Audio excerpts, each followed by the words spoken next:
less stress, more time, more money. Welcome to the Cash Flow Contractor Deep Dive.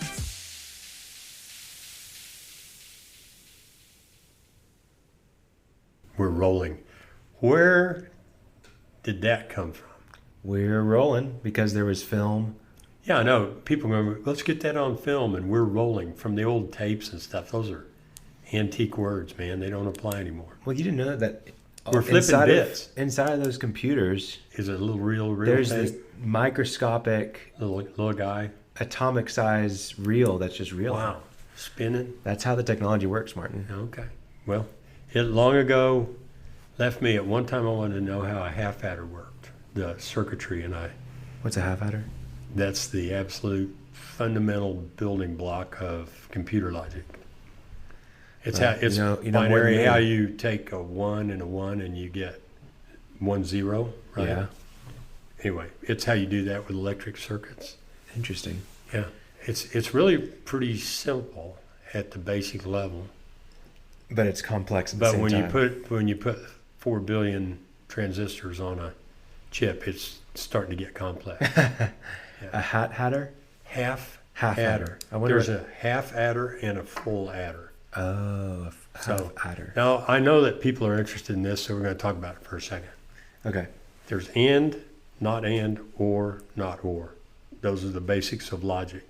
So an and circuit, well, maybe we need a whiteboard. But logically, an and logic is if you have two switches going between a Martin, I plus. think the ambulance just cut you off. Yeah, I think, well, okay, We'll, no, let's start again. no, we'll do a webinar where you get to explain logic to everybody. Yeah. How about that? Well, yeah, there's a dearth of it these days. Yeah. So I really, as we segue in from our logic conversation, it's probably something that you should just delegate to somebody else Ooh. because I lost you and I'm sitting across from you and can see you. So I'm Yeah. only imagining what people are thinking on They're thinking in their ears and yeah. I guess people on YouTube too. So delegation, that's our topic today. Mm-hmm.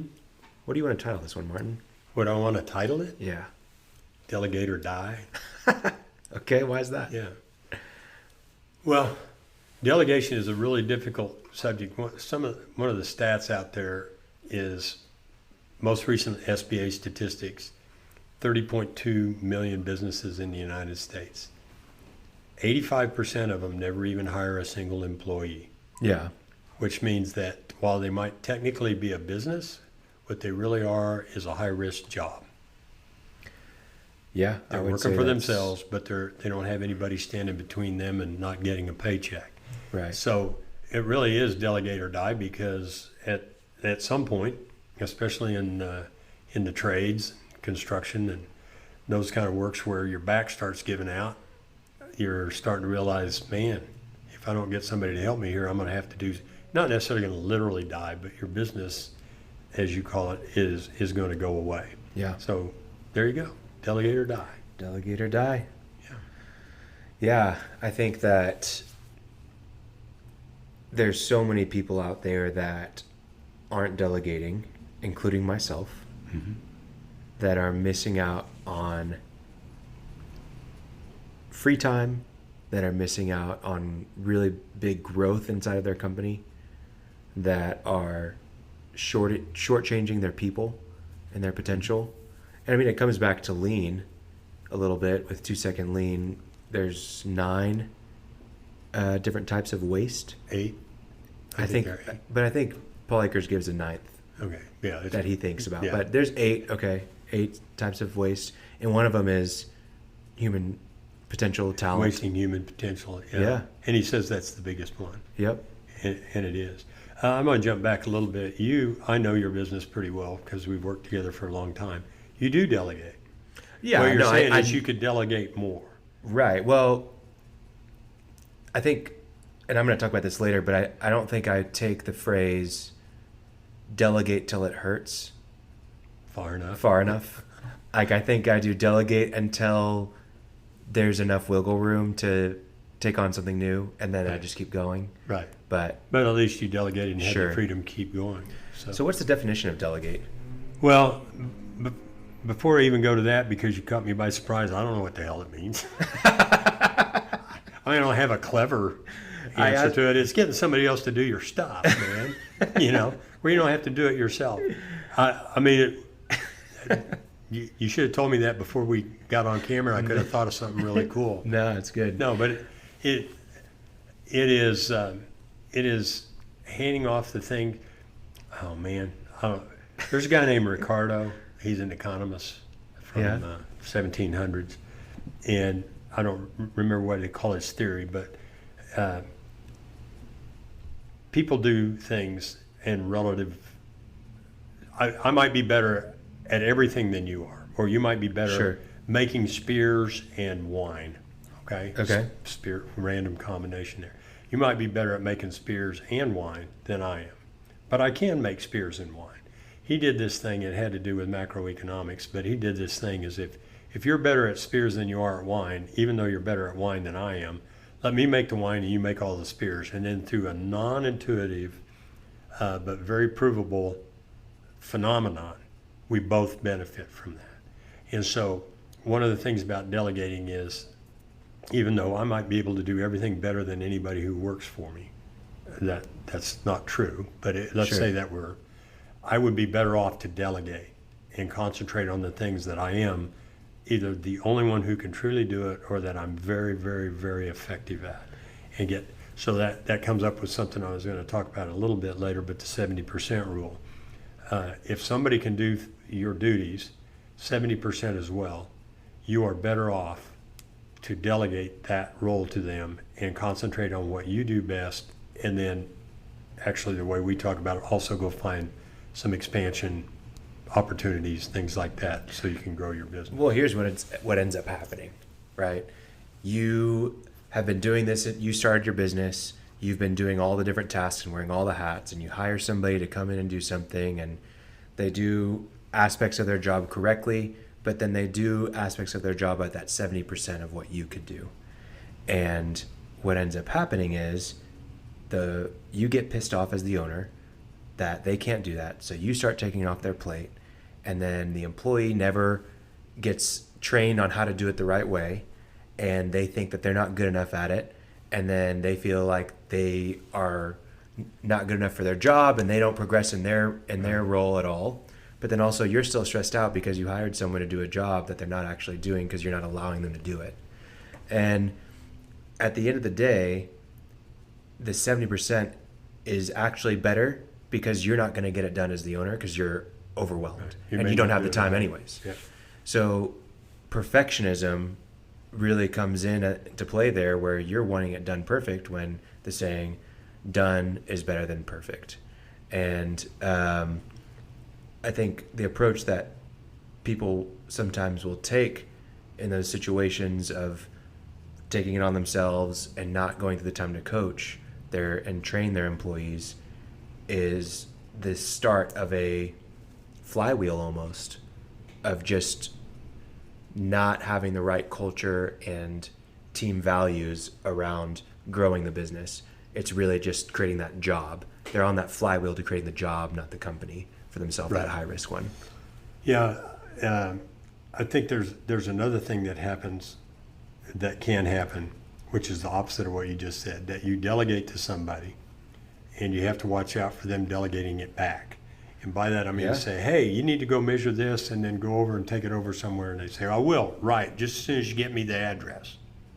Yep. Well, now it's back in your plate. They subtly shifted Yep. it right back, and hey, I'm waiting on you. You got to get me the address. Absolutely. And so it goes both ways. But I think before we get too much into the specifics, we ought to explain or discuss why it is so important.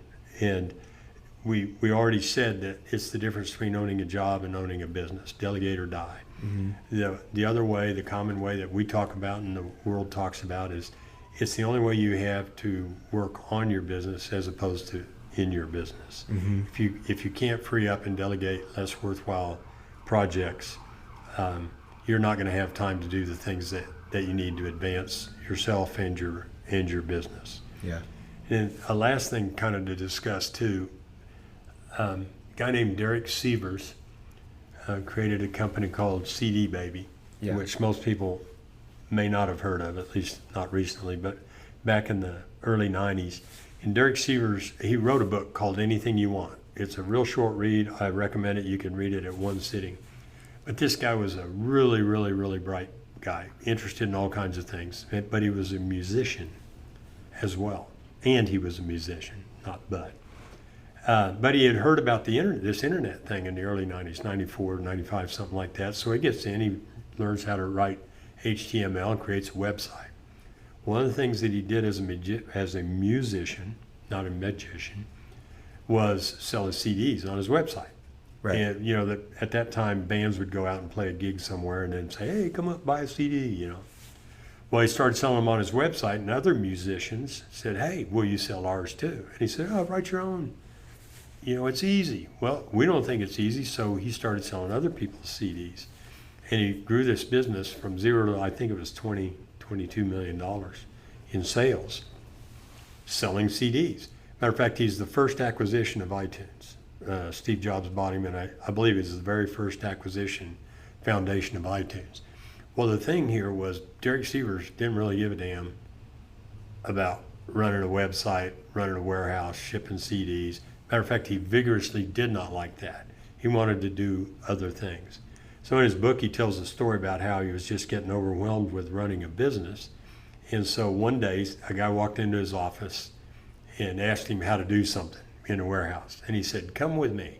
He went outside, he called everybody around, got up literally on a box and said, this was the question, this is my answer. Do you have any questions? Answered him if he did. He said, I never want to hear this again. Well, after about 2 months of that, it was crickets.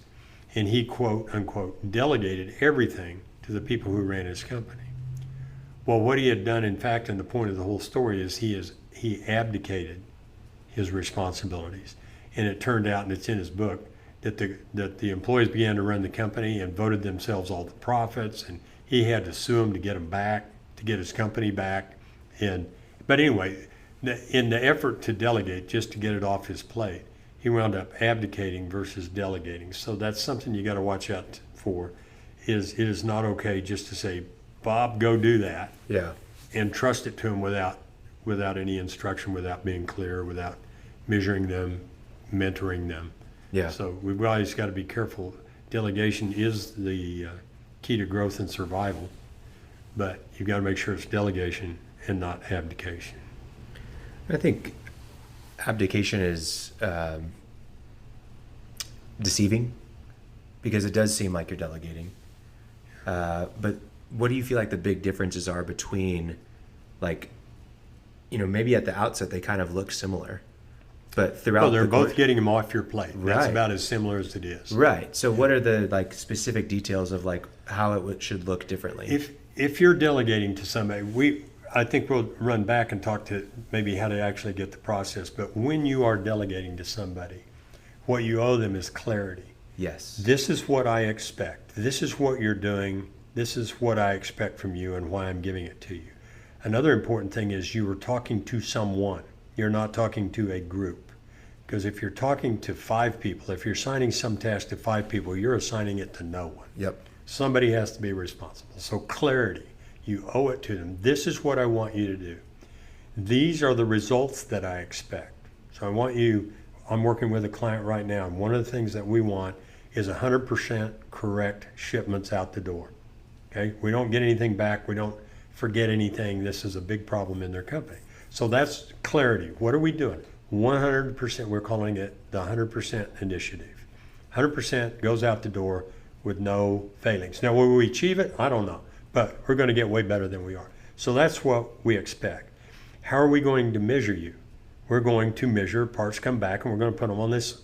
If anything come back, it goes on this scorecard. So clear expectations, clear method of measuring, and then we have to work with them or allow them to work to find the methods to accomplish that. And we have to give them the feedback.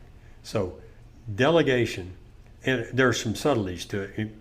well, we'll just leave it at that high level. You have to be clear about what you want, clear about how they're going to be, what the performance standards are, clear about how they're going to be measured, and then provide feedback.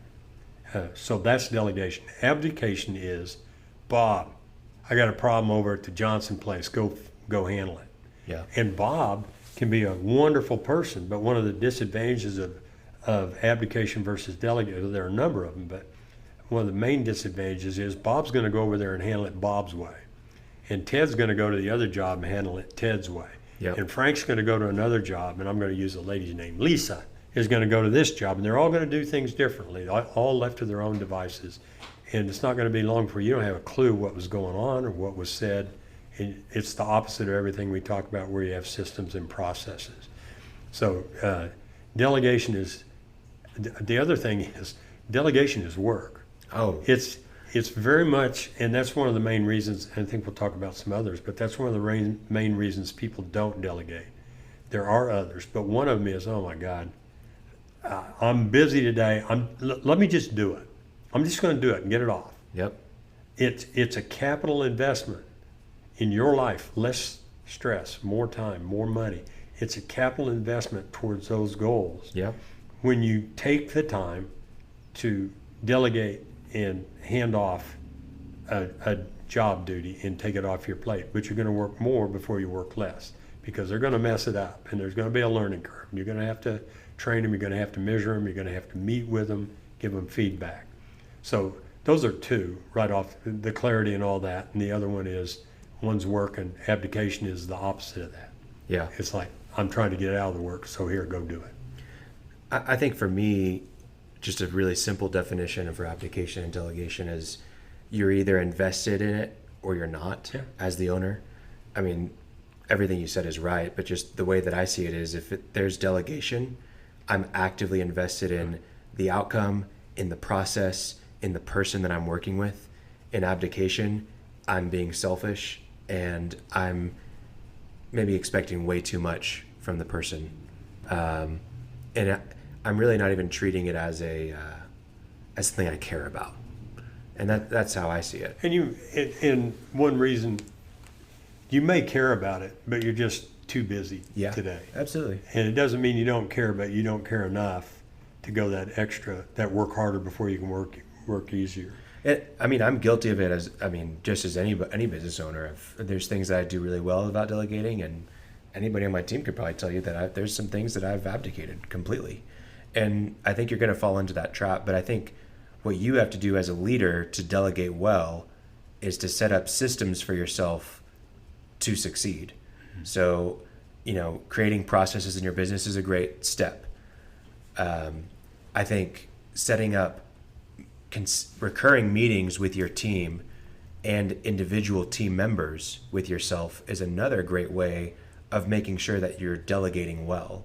Because the reality is, if you're just handing it off to someone and you never have a conversation with them about it again, you've abdicated. Mm-hmm. And so if you're going to need a conversation and you're going to need time to coach, then you're going to have to schedule time with that person, whether it's a phone call, whether it's a meeting. And lastly, I think for me, at least, what I recognize is that when I'm delegating well, I'm asking questions. Because if I just sit here and tell someone how to do something, that's a training, in my opinion. Like, this is exactly how you're going to do it. Do this, and they have a question. I just say this. They're not really learning. They're just being trained on how to do it.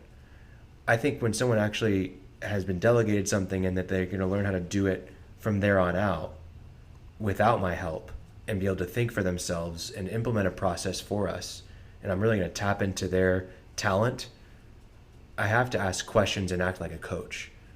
I guess an example for our team, we do strategy meetings on Wednesdays with a couple of guys. And as director at my company, I do all the strategy, but that's not sustainable long term. And there's moments where there needs to be bits of strategy implemented without having to call me or whatever it is. And so we'll meet about a specific client, maybe a specific project we're working on, and we'll talk about the strategy for it. And I would say about 7 times out of 10, I do a pretty good job of just asking questions. So what do you think we should do? Why do you think we should do that? How do you think we should do that? Well, what about this? Have you considered this? And I just ask those leading questions that help them to come up with strategy on their own, even if I'm basically giving them the answer. And it just increases their involvement. They feel invested and they feel like they're coming up with the answer. And then ultimately they take ownership of that task. Whereas I can go into that meeting sometimes, it's been a hard week or I'm busy that day or whatever it is, and I just start giving answers. No, this is how you do it. No, that's bad. Why are we no, that's not, doesn't apply. This is how you do it. We need to cover these areas, X, Y, Z, whatever. And those meetings go by a lot faster.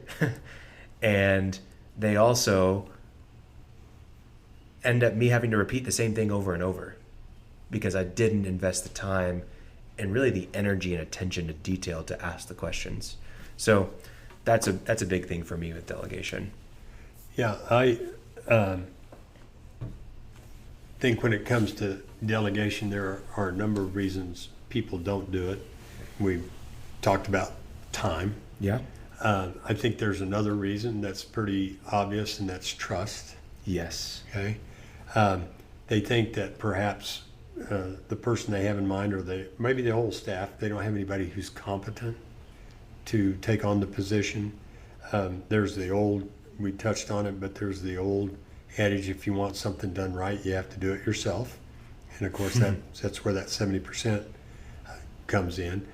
I know that I've had many clients in the past that I call dirty fingernail clients, and that's not a pejorative. I'm not insulting anybody. What I mean is I've had clients who don't think they're earning their own keep, even if you own the business, if you're not working. And by working, I mean hands-on. And that's where I get the dirty fingernails. And so those are obstacles that somebody has to confront and overcome if they're going to delegate. I just want to bring it back to the delegate or die. You're going to have to delegate, so you're going to have to look at those issues. And it could be that you don't have anybody you can trust on your staff. Yeah. In which case you have a hiring you problem. got the wrong stuff. Yeah. Or you got the wrong staff. You might not have anybody that's competent. That you need to find that out. You can't just necessarily say it. You have to get over if you want it done right, do it yourself. Mentality. You just have to decide, back to what you were saying, you just have to decide 70% is good enough. Yeah. Sometimes good enough is good enough. Mm-hmm. There's an old saying that good enough isn't. Well, sometimes it is. Yeah. You can way over deliver on some things that don't need to be. Well, it's a lie too, because if you want it done right, do it yourself. Well, yeah, but if you want it done on time, don't do it yourself. Because the reality is, if you start doing everything right, well, you just have a job and you're too overwhelmed to actually do it. Like you have too many things on your plate. I mean, I talk to business owners all the time who we're doing our own marketing and stuff. No, you're not doing marketing. It's just not getting done. Right. Or we're doing our own bookkeeping is probably an example you hear all the time. No, it's just not getting done. Yeah, you're not doing it. That's what ends up happening is, well, I don't want it done 70% right, so it's basically just not going to happen. Well, I think we've established that, I hope we've established already, that if you want to thrive and grow in your business, you need to delegate. Mm-hmm. And so people wonder, I know from experience, how the heck am I supposed to start doing that? And one of the exercises that I like to have people do is to time log. And it's a pain. People are saying, I'm too busy to do that. Well, we're talking about dying if you don't. So yeah. In other words, in reasonable chunks, 10 or 15 minute chunks, carry around you can do it on your iPhone now, but I always did it with a piece of paper. What are you spending your time doing? Yep. And if you can do that for a week, force yourself to do that for a week, and then look back at how many. I had one client that I ordered those little clickers, those counters, where you click it and it's 1, 2, 3, and he wore slacks all the time so he could put it in his pocket. And I said, I want you to count how many questions you answer, people ask you every day. And it's been long enough, I don't remember the exact numbers, but it was hundreds. Yeah. And I said, there's where your time goes. Yep. So we've got to remove that by delegating the authority to make the decisions to these people so we can just check it out. And I don't remember, but he cut it in half in a period of about 3 months. But he needed that little clicker in his pocket to realize how bad the damage was. If you're doing something creative or productive, meaning you're engaged in it, it's not just something routine or rote that you do by habit. There's a study by MIT, and it says if somebody comes in and asks you a question and you turn your head and look at them and answer it, and look back, it takes, I've read 2 things, one 11 minutes and the other 21 minutes to get back to where you were. Wow. So if it's the 20 minutes and you get 3 questions an hour, you accomplish nothing. Nothing. And I'll give you an example from things that I like to do. If I'm in an Excel spreadsheet that's a little complicated, Yeah. and I'm trying to think this times this, and the phone rings, and I answer the phone and I look back, it takes that time Yeah. to get back. Now, what was I doing? If you're keeping books, if you're making projections, or if you're designing a project or bidding a project, those are the kind of things. So you need to offload things so these things don't come to you, and it frees you up to do those things. Yeah. So with that time log, you can begin to look. I guess I got off on the questions because that was this one guy. Sure. It was just all questions. But you'll start to notice that there are categories, groups of things that you say, you know, what that really is managing my schedule, right? Or what that really is answering emails. Mm-hmm. Or so you can throw those 2 things together and say responding to emails and managing my schedule. Well, maybe you could find a way to hand that off. If you're listening to me right now, you're thinking, yeah, right, how am I going to hand off my emails? Well, I'm telling you, a lot of people do it. A lot of people. A lot of people have administrative assistants who read through their emails, throw out the trash, put some questionable they don't know into a folder, and send you the ones that they know you want to see. How do they know who you want to see? Well, one, because you started working with them, you told them, and they began to learn who you are over time, and they get really, really good at it. That's the infernal gatekeeper that prevents you from getting through to make a sales call. Yeah. But there are ways to do it if you decide that, and if enough of your time on a timesheet is spent doing scheduling or returning phone calls or emails or anyway, other kind of real administrative duties like that, Then it's worth it. then it's worth it to do it. Well, Yeah. by time tracking, you look, holy cow, I spent 7 hours last week on that stuff. What could I do if I had that 7 hours back? So once you've done that, you've come up with a task to delegate, and then you can begin looking for the person who's appropriate for that. Then you can begin to lay out with clarity what you want them to do and how they'll be measured, right? Yeah. And give them the feedback. And you've got 7 hours per week, 28 hours of a month of your life back. Yep. Yeah, I think it's super helpful to list out all the things that you do on a day-to-day basis, not just for the sake of delegation, but also for the sake of understanding your role, for future delegation, for future hiring, for what's most needed in your company. And I think that there's a really useful framework that I found actually yesterday from a guy on Twitter named Shreyas Doshi, and it's called Radical Delegation. I don't know that there's anything crazy about it. It's very intuitive.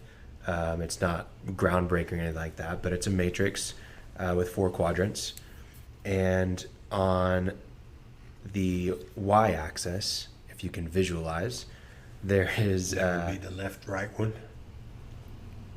the y-axis is up and down. up and down one. X is across. Yeah, that's correct. Yeah. I knew that. I was Yeah, sure you checking did. to see Sure if you knew did. that. Yeah, so on the y-axis, what you're going to see is if you did this work, how high leverage would it be? How impactful would it be on the business, right? And so you have on the bottom, you've got low to medium, and then at the top, you've got very high. And so you can plot the tasks on that matrix depending on how important it would be. So checking email would probably be a low task. Coming up with a strategy would probably be very high, right? And then if you look left to right, on the x-axis, you actually have who could do this work. And on the bottom left, you're going to have various folks. And then all the way to the far right, it's going to be only you, right? And so checking email can be done by anybody, but doing the strategy might only be able to be done by you, right? And so what you end up having is these 4 quadrants where in the bottom left, you've got tasks that various folks could do, and they're also low to medium impact on the business. So you should really just delegate and forget those things. Where you pass them, that's a task that needs to be delegated 100%, and you just let people know, hey, I'm here if you need me, right? Then at the top left corner of that quadrant, where there's tasks that are very high leverage, very impactful tasks, but a number of people could do them, that's something that you delegate to the most suitable person. Like you make sure that you sit Somebody down. doing bids. Yeah, and then you make sure it's really clear, and you work with them through a few of them, you coach them on it, you check in on them regularly, those kinds of things, right?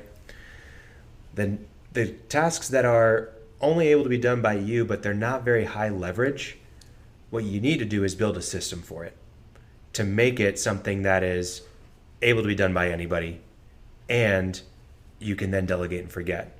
So you have to set up the essential foundation for those tasks. If it's not very high impact, somebody else needs to be doing it, not you. So why is it only you? Set up a framework, set up a foundation of a system that someone can work on. And then in that top right quadrant, where it's a very high impact, high leverage task, and only you can do it, go and do those things. That's where you should be focusing your time. And so it's just a really cool framework. It's called Radical Delegation by Shreyas Doshi. That's spelled Shreyas. We'll put an image of this matrix in the show notes. It's a really easy framework for looking at, hey, where does this stuff belong? And it gives you a little bit of guidance onto where you should be going with your delegation, what tasks are most easy to set up, and things that you should be working on. So I thought it was super helpful. Yeah. But yeah, the delegation kind of goes back to the 3 things. I don't remember. We have an episode on it. I don't remember what the title was, but accept, decide, and act. And accept that delegation is something you need to do. And if you don't think it is, if you're entirely content being a craftsman and driving around and doing things yourself, and as soon as your back goes out, you're done. Yeah. Then fine. There's no crime in that. But if you want more than that, what we talk about all the time, a highly profitable business that can work without the owner, you need to accept that delegation is going to be part of it. So you need to accept that it's up to you. You've decided that delegation is going to be part of it. You need to decide what you're going to delegate. The time tracking is just a hugely valuable tool. And if that's too hard to do, then you're going to have a real hard time delegating, doing the things you have to do. Yeah. But it's a really useful tool. But another kind of a short circuit on that is wherever you are right now, maybe you're driving to the bank, maybe you're going to your attorney, maybe you're going to meet a really important customer, maybe you're going to meet a subcontractor or a general contractor.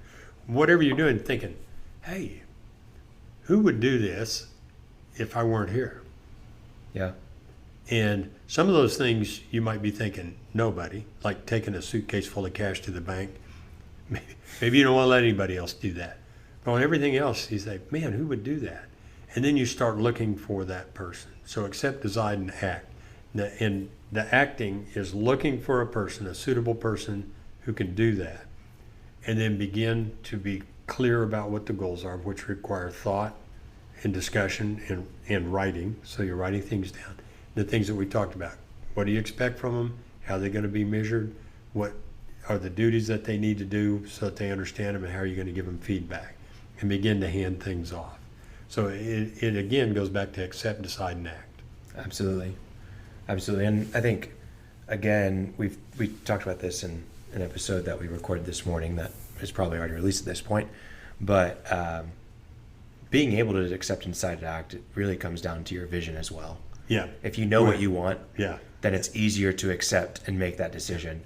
And if you're just running aimlessly, then no, it's a key point. Your vision is the key to everything. Yep. It really is. If you don't care and you don't know where you're going, you don't really mind. But as soon as you have it, Jim Rohn said, and I'm sure I've said it before on here, that if the prize is apparent, the price is easy. So if you really believe and you really want your time back, and less stress, more time, more money, the pain in the rear of delegating and training and holding people accounting and encouraging them and building them up is worth it because you have a place you're going. Yep. If it's just another day, then why do the effort? Yeah. Now, if you've got a vision to build a company that is successful and has a great culture and a great team and all these things, but you fail to delegate, I wanted to run through some things that you'll probably see. You're going to get overwhelmed, and so will your team.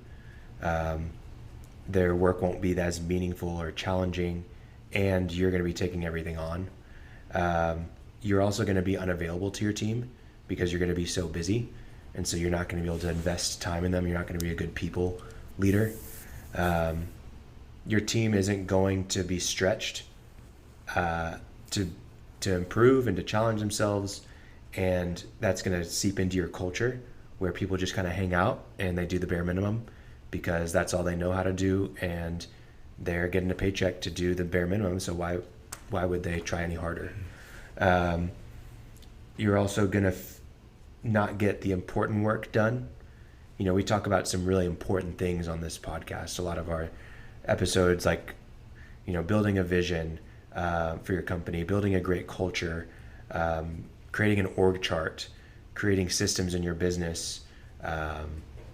You know, we just had one on accounting forensics that came out where, you know, making sure that you have internal controls so that people don't embezzle from your company, you know, legal things that we've talked about, contracts. None of that important work is going to happen if you don't delegate the petty things or the things that anybody could do and focus on the things that really matter. And then lastly, people are going to burn out at your company. It's just, you're going to lose people. You're going to have high turnover. It's going to cause more problems, and everything's going to become a flywheel of doom. Well, that's a really good point. And one of the reasons, or the main reason we're talking about delegation, or so far, is to the benefit of the owner. I mean, that's who we're talking Yeah. to. It is not a benefit to the owner at the expense of employees. No, not at Because all. delegation, what people want, and this is just comes from Daniel Pink's book. Can't remember the name. I remember the name of the author, but it shows up all over the place once you see it. Is that what people really want? Employees really want is autonomy, mastery, and purpose. Yep. The money that you pay them, as Donald Miller says, is half of what they care about. And then he goes, no, it's way less than half.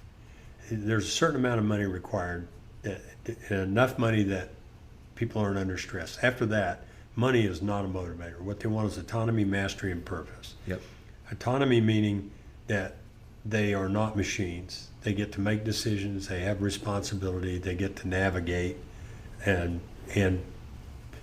I read somewhere that they said a true leader, a masterful leader, when the team finishes it, the team will say, we did it ourselves. Yep. Right? They see that. So there's autonomy there. You're giving decisions. responsibility. They can make decisions. They can be proud when they go home. They're not a machine. Mastery means that they want something that challenges them at a suitable level. Not to become a PhD in physics, right? But to improve, maybe learn how to use a computer. Everybody thinks they know how to use a computer.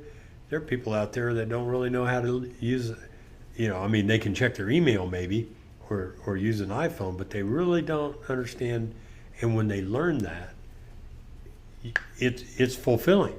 It's encouraging. So that's a simple example. I mean, if they learn something more complex, how to run a job, things like that. So autonomy, where they're making decisions, mastery, where they're becoming more than they were before, and then purpose, of course, is why am I doing this? Yeah. And I know that we've talked in the past, but that goes back to the vision.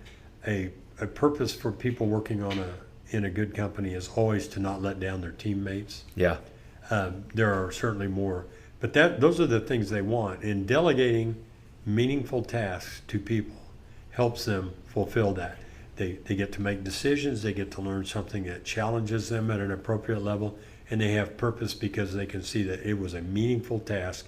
If I didn't do my job, we couldn't have shipped today. If I didn't do my job, the guys would show up and their concrete trucks wouldn't be there, right? Yep. So it's not just for the owner, it's for your people. Absolutely. Absolutely. Well, what do you think a good one thing for this episode would be? In my opinion, it would be to start listing out all the things that you do. And then if you want to take a step further, maybe throw them into categories and maybe even throw them into the matrix that we show in the show notes of radical delegation. I think that's it. That's literally how you get started. There's something that's pissing you off because you got to do it all the time. And you have in your mind, oh, I can't do that. I mean, whatever it is, you've got that baggage in your mind, whether you don't trust them or they're not competent or you don't have the time. BS. Get that thing off your plate. Yep. Get it off your plate. You will learn from that. Hey, it worked. Yeah. And I had just a quick story. I had a client a number of years ago, and he came to me because his apparent heir to his company had died of cancer. And this guy was real successful, and he said, but I'm worn out. And I said, well, he said, I'm either going to figure something out or I'm just going to quit business or sell it. And he said, I said, well, let's bring on a team and delegate, and you create a business that can work without you. And he said, do you think that's really possible? And I said, I not only think it, I know it is.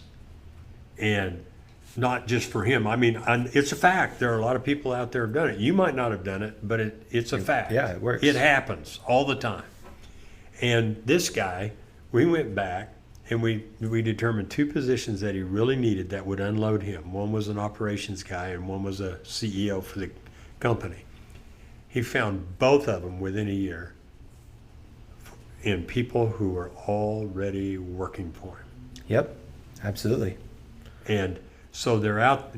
They may not already be working for you, but if you've got good, trusted employees that you've worked with for a long time, they probably know a whole lot more than you think. Absolutely. And you'll never know until you challenge them. So take one thing and get it the hell off your plate. And if you've already been delegating, maybe you already have a bunch of things that you're ready to delegate, that one step isn't going to be a big deal for you, or you feel like you've maybe been abdicating more than delegating, my encouragement to you would be set a recurring meeting with somebody that you're planning on delegating more to and coach them.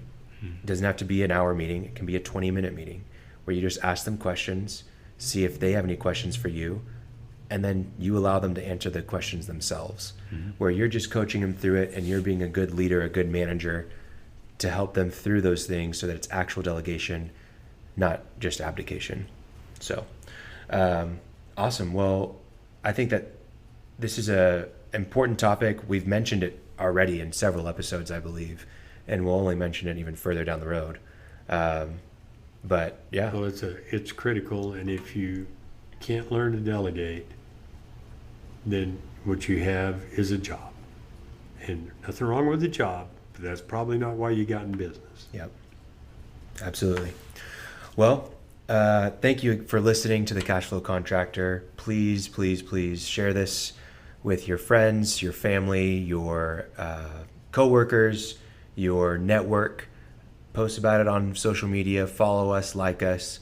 We really appreciate the support and the encouragement, and we will see you at the next episode.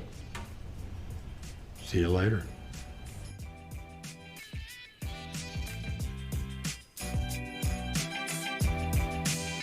Thanks for listening to The Cashflow Contractor. Check out our website in the show notes or visit thecashflowcontractor.com.